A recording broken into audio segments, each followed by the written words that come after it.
جربنا مع بعض ترند الفواكه اللي بتتقشر، اللي اشهرها المانجا. وسمعت كده كذا رأي بيقولوا ان احنا نحطها في الفريزر وبعدين ناكلها مجمدة.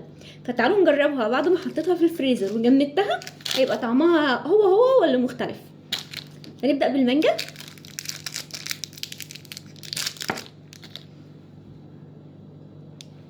هندوقها كده زي ما هي ونشوف طعمها ايه. بسم الله.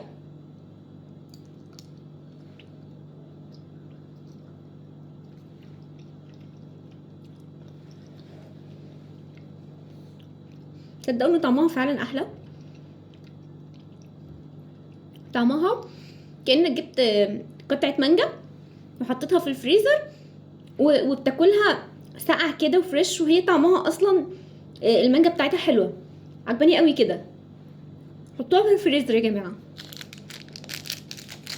تعالوا نشوف الفراولة.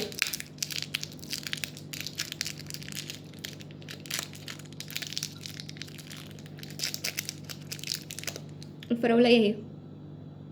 بسم الله.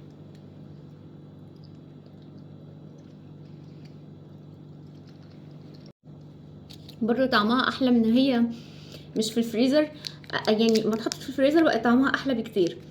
تعالوا نجرب الخوخ. عارفين هو برضو احنا في الصيف محتاجين حاجه منعشه، فبرضو ما اتحطت في الفريزر لا ادت انتعاش كده، بجانب ان طعمها حلو فهي منعشه. الخوخ